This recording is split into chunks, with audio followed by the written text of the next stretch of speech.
Okay, guys. Sorry about that.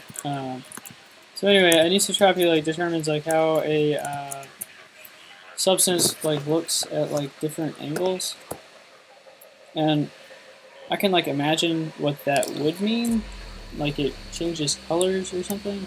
But I also think that I'm wrong about that. So like anisotropy, I don't know, it's a really cool concept. But anyway, yeah, so the property of being directionally dependent is goes to isotropy.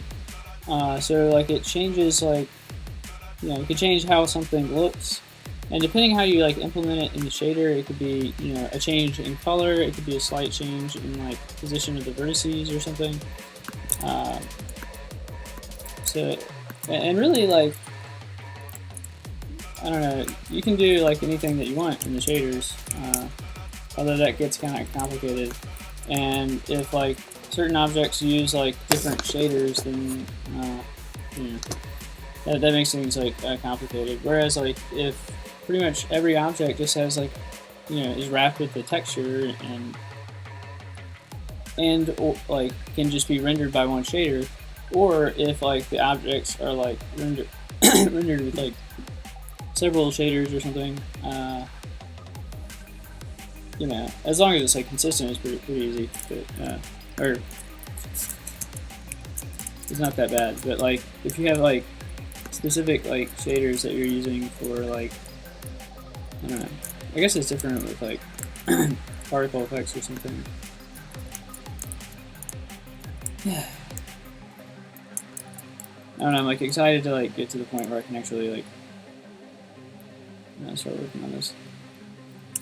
And like start like doing like visual things. Like I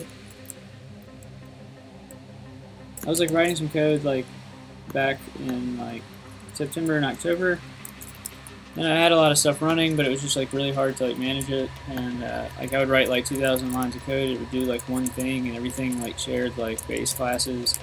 Like all the renderers like shared like parent classes, and so like there's this like tree of like renderer classes. So if I wanted to change something like in how it like fundamentally worked, like the base render the base renderer class, then it would basically require that I change all the other classes. So with this, I hope everything's like more like compositional, and so I just like compose the things that I want together and get what I want, and you know, there's not any like. I personally don't. I don't know. I like functional programming a lot more than object-oriented programming. So, I like figure out where I was like 3 hours ago. At least I need to get these things parsed.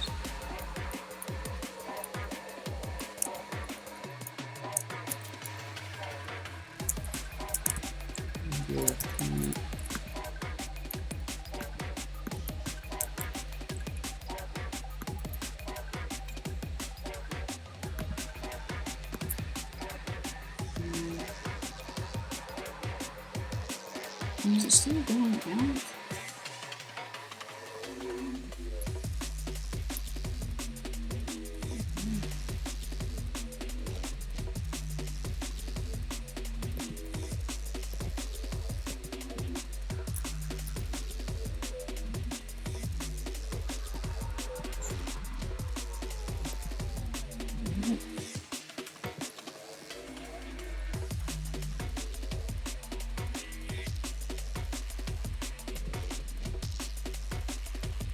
I guess they'll like gotta fix some like streaming issues.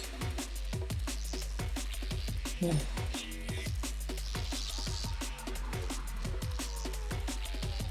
What?